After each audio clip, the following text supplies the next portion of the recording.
Hello and welcome back to Purple Does Poison, a Druid Blight caster life.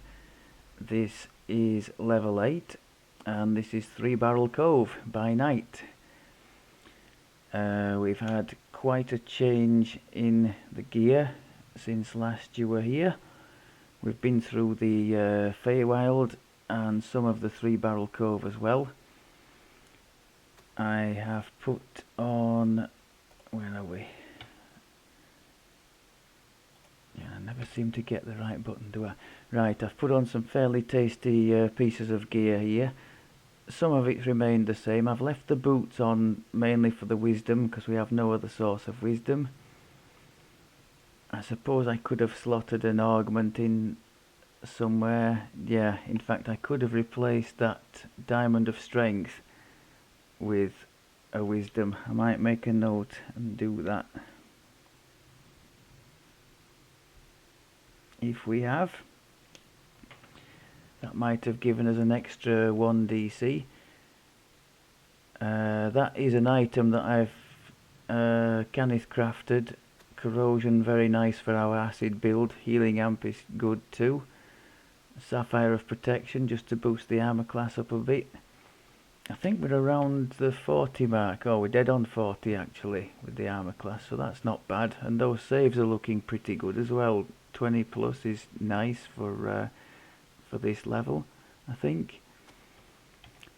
Oh, those resistances are looking very sketchy though. 5 on electric and cold, and I think as a hive master we are extra vulnerable to cold, aren't we? Yeah, that's not good. We could be in trouble there.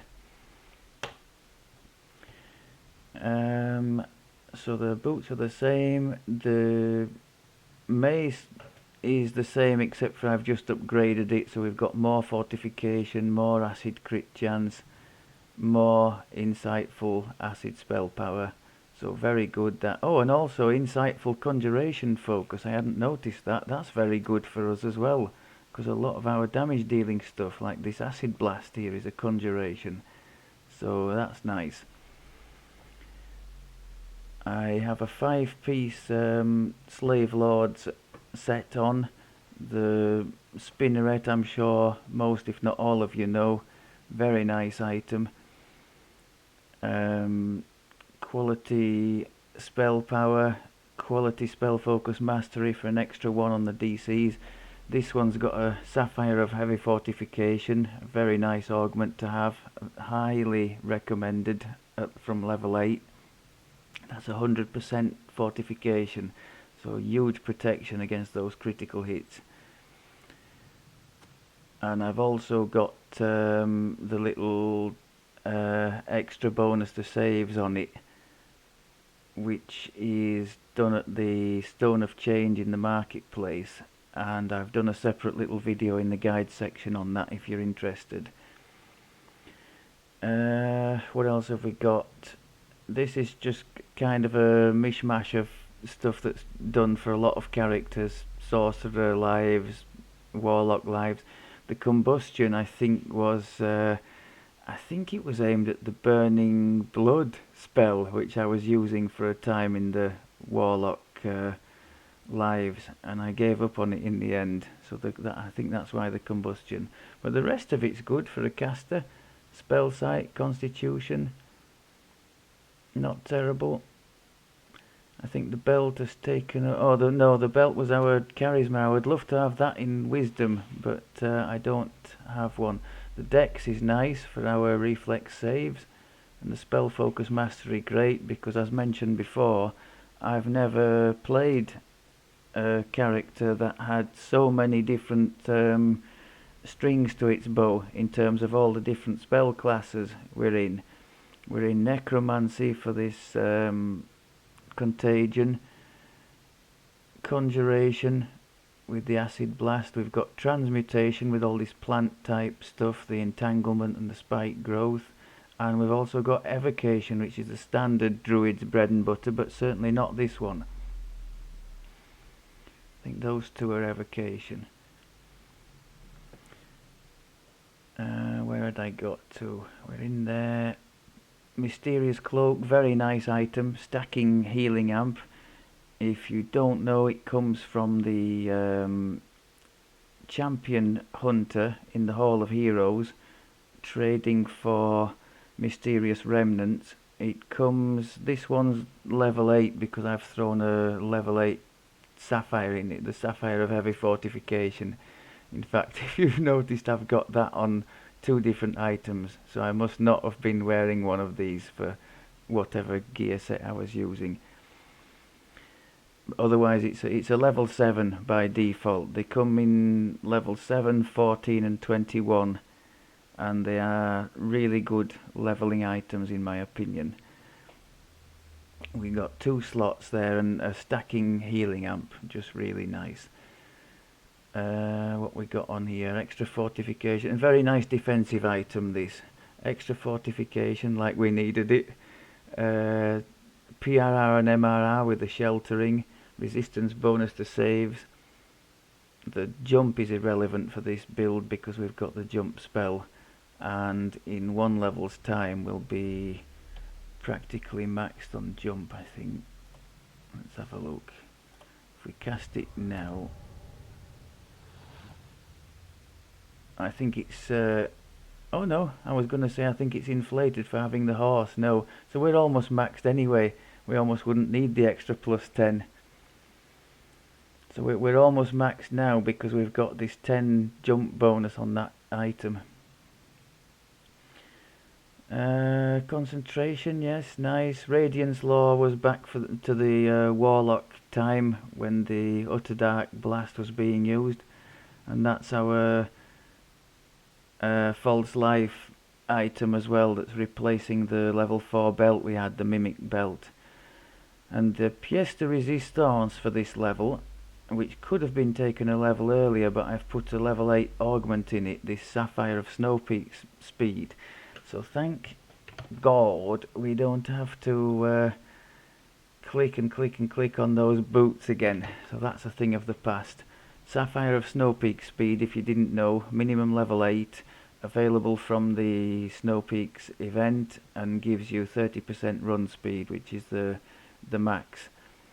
And the bonus that you can add from augments or items, and it's really nice to have at the level it comes available. But the best thing about this hat, I still think it's a mistake.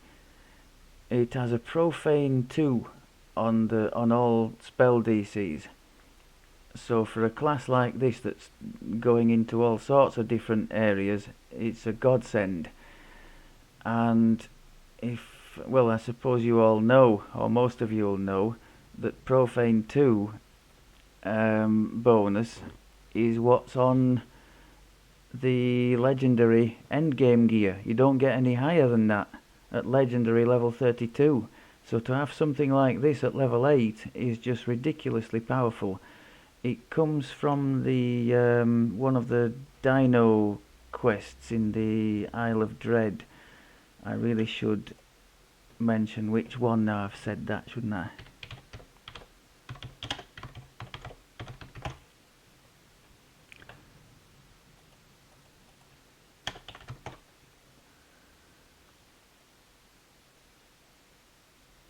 And it's not telling me.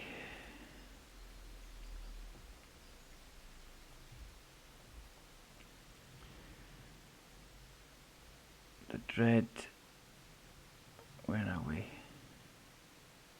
Oh, these are the Dread item sets. Come on. What set is it a part of? That would help, wouldn't it? It's part of the Dread Isle's Curse, the standard set. So I should find it here.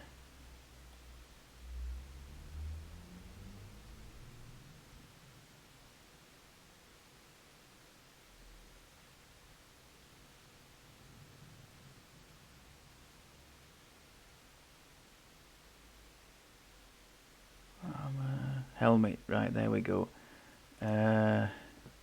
Finally, sorry about that. Right, it comes from the Bullywugs and Booby Traps quest, and although I don't advocate farming because it just sucks all the fun out of the game, if you're ever going to farm for something as a DC caster, for a DC caster life, this would be it. I am pretty sure I wear this all the way to the cap, do I? Oh, I might swap it out for a Pansophic Circlet for the spell power, depending on what other bonuses I've got going on. But it's a really, really strong item for the level it comes available, just in case I hadn't already given you that impression. Right, enhancements. I've rejigged a little bit. I'm not impressed with this Thorn Bloom thing. The Acid Rain, the wiki in general isn't impressed with it. It's just a bit of a cloud that gives sort of slow ticking damage. We want to kill quickly. We don't want things to be sitting 30 seconds in there and may or may not die. So I'm not too bothered about that. The Raven thing I thought about trying, but then it's on a 1 minute cooldown even if you put 3 points into it, and you've got to have that silly bird from the falconry tree, which is a distraction that I don't like, so I didn't bother with that. This poison thing, I did take the poison spell on reaching level 8, and I may, well, in the interests of experimentation, I'll give that a try. If any of you guys have tried it already, let me know what you thought. That one I will definitely put back. I just left it to one side for now because I wanted to put some points in here. I wanted to get the Winter's Elder of Winter, because now our acid and force are boosted up nicely. 10 spell power on both, which is nice. Also, we're getting 6 crit chance for both acid and force, which is very nice from these 3. So happy days there. And we've got 1 max caster level also for acid and force spells. And also at the bottom there, our spike growth will no longer be destroyed by fire effects, so that's great too. I think we've struck a good balance there for the moment. We've done the gear. You get to choose your second shape. I'm definitely keeping the Hive Keeper because I'm a huge fan of the evasion. The concealment isn't that bad when you're playing on low Reaper, and +1 caster level on the acid spells. We're using quite a bit of that. Although I'm guessing this spike growth classes as a force spell with the piercing.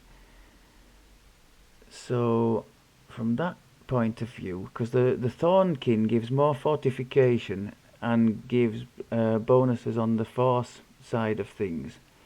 Let me just make sure I've not told you rubbish there. It's in the feats section here. Yeah, so wild shaped Thornkin. Yeah, for all thorn, not force, for thorn and poison spells. Now, is that classed as a thorn spell? Oh, it might not be. No, that may not be classed as a thorn spell. Okay, but it certainly would. I guess it would work on the Splinter Bolt. That's got to be classed as a thorn, hasn't it? One would think. So in that case, I wouldn't benefit too much anyway from that. Bonus to armor class, fortification, and more vulnerable to fire. So I'm less keen on that one. I know there's a very tanky enhancement that is part of that as well. 15 PRR and MRR while standing in a spike growth, which we do all the time. But I'm going to stick with the Hive Master. I like the evasion. Okay, I think it's questing time. The other spell I took, I don't know whether I'll use either actually. I took the poison and the ice storm. Now ice storm is a staple on my cold druid build. Not so much for the damage, but the slow is very nice, and it also debuffs enemies in conjunction with the what is it? The cold druid gets some kind of a thing they get that when you hit them with a cold spell, the enemies lose reflex save. So that ice storm as an opener knocks 4 off their reflex saves, and as a lot of the druid stuff, the standard druid stuff, is evocation against a reflex save, it's very nice to have there. But in the context of this build, I'm quite happy with how the web and the contagion are going, and just like Lurch said, this spike growth has been an absolute decimator. You just stand there and hammer them. Okay, we're gonna go and do the there are 2 level 6 quests in the Garl's Tomb for the heroic, and you can literally, you don't have to go all the way back, you can literally just step in, do one, and then once you're out, just go straight back in and do the second one. So this is the first one the Troglodytes get. I'm not going to bore you and show you the second one, because it's exactly the same map, just rinse and repeat. The second one, in my opinion, is much easier. The first one has quite a few of these enemy casters in, these warlocks, and they do cast, is it hold person or hold monster? So some sort of freedom of movement is very, very helpful in here, because to get held by them is basically to die.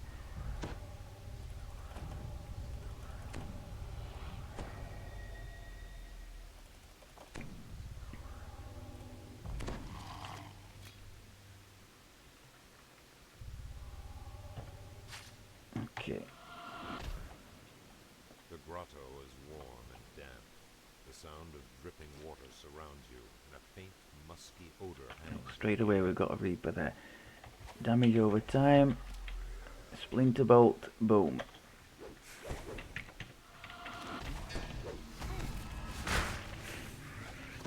Shaman.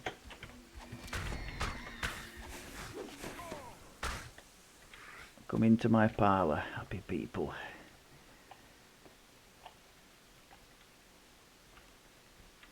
Oh, we don't want him to be doing anything nasty to us, do we?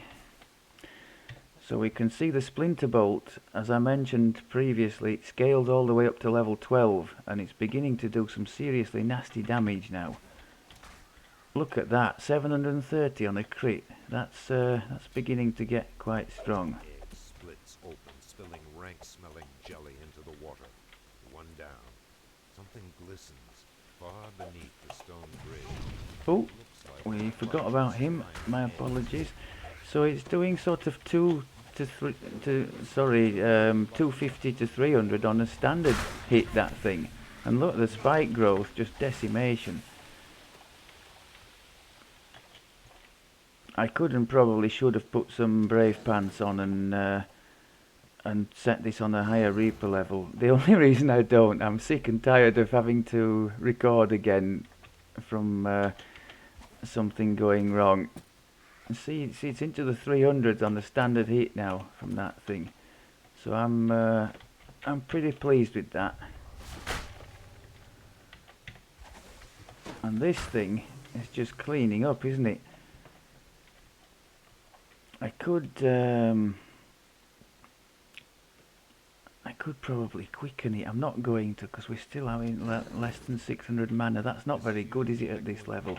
So these 2 warlocks, as soon as you come into this room, just get rid of them ASAP, because especially if you don't have any freedom of movement, because they're going to start raining all sorts of stuff down on you.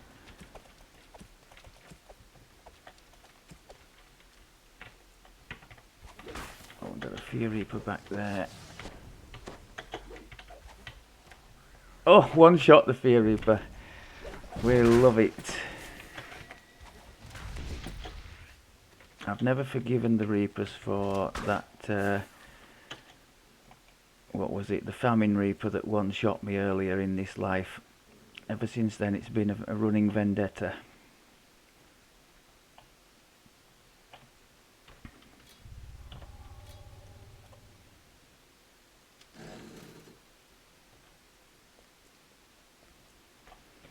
Just to continue the sort of running theme, or one of them anyway, in this series, the comparison to the standard druid.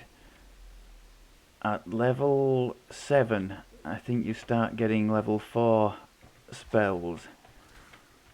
So that's when you would have the first of your AoEs, the flame strike. What happened to my spell game?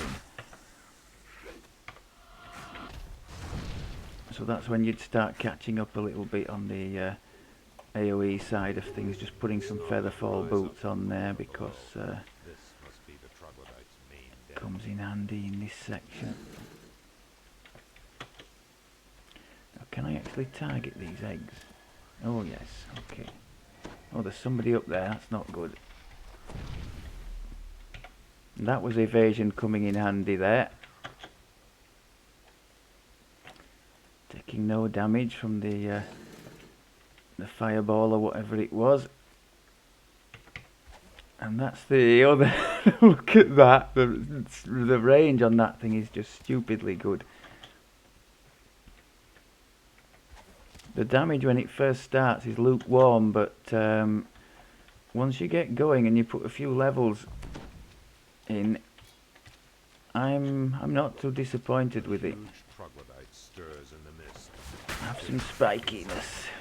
Chief Cove, progenitor of the eggs, has been slain.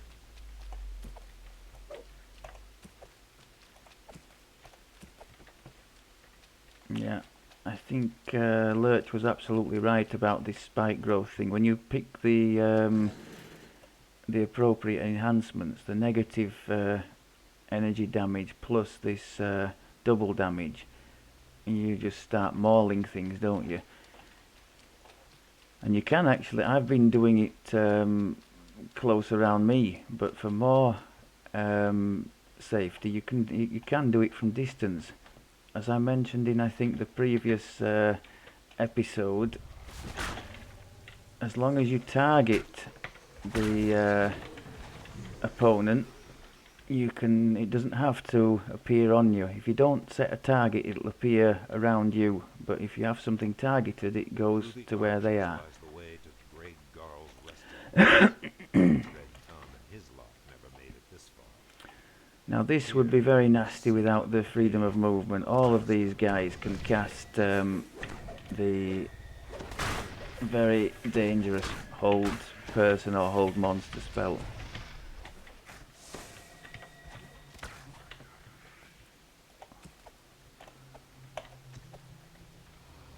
Have we missed? Oh, don't tell me we've missed one egg. Oh, it's there. The number of times I've had to go back because I've missed one egg and have a look for it. We don't have a DDO, so that would have been fun. So as I said, you come out of this one and you don't have to go back and talk to anybody. You can literally just go straight back in and do the second part.